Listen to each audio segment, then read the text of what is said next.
Hey, Daily Dose. Happy Monday to you. Chris here. Look, this is going to be a little different Daily Dose. I am going to give you a challenge, a homework assignment for the next month. And I know right now you're like, done with that Daily Dose. For those, the three of you that are still working this with me, you know me. I'm a Bible guy. I'm always in the text. I'm always coming with the text. What do we do with it? It is a rare day where I come up with an idea and I have a single verse that I try to attach to it. I am such a narrative in the story guy, and I love living and coming on the text. And I say all that to say I'm not doing that today. Today it's simply application. Here's why. We have finished the last, 10 weeks, something like that, spending time in the upper room at the weekends at North Coast. Now listen, this isn't just about North Coast. We have a lot of you that are watching. You go to different churches and you're just using this as extra spiritual vitamins throughout your week. That's fine. We love that you're walking with us. I want you to do this as well. We've been walking through Jesus in the upper room. Chapters 14, 15, 16, and 17. More words in red from Jesus than we have anywhere else in the Bible. We have the entire upper room dialogue as best as John can remember it, and the Holy Spirit guiding his writing puts it out on paper. And the purpose of the entire night was Jesus putting a new plan right before he left and took the cross. A new command, he called it. Love each other as I've loved you.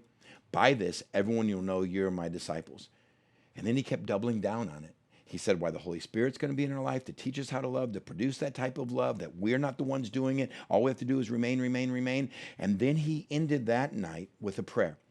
And this weekend at North Coast, let me just read you the end of this. He has a prayer for all of us, whatever church you go to, if you're a believer today. In John 17, verse 20, he says, my prayer is not for my disciples alone. I pray also for those who will believe in me through their message. Jesus specifically prays for every Christian today who believes in him because of the message of the gospel. Jesus prays for us specifically.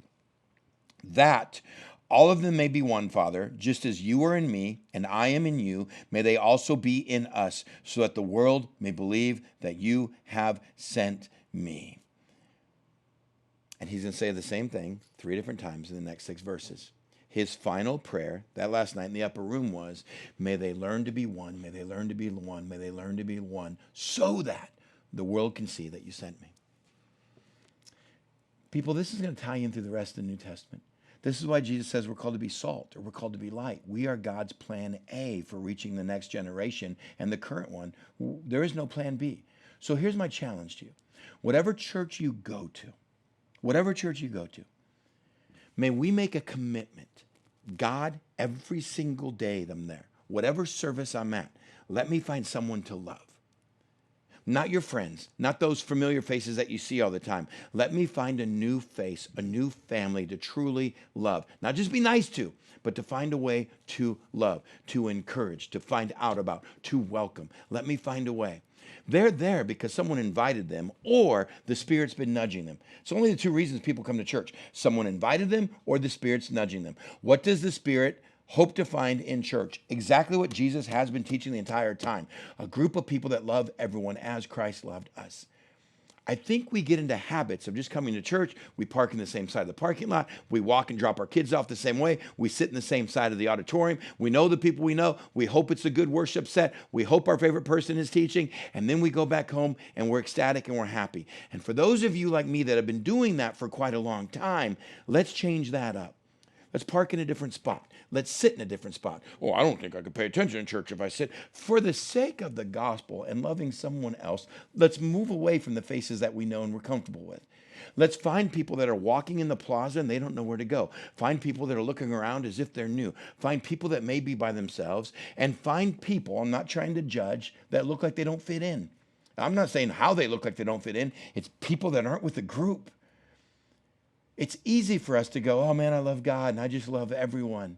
And here's my challenge, Daily Dosers. Let's stop saying I love everyone. And let's every week go, here's the 2 people I'm loving.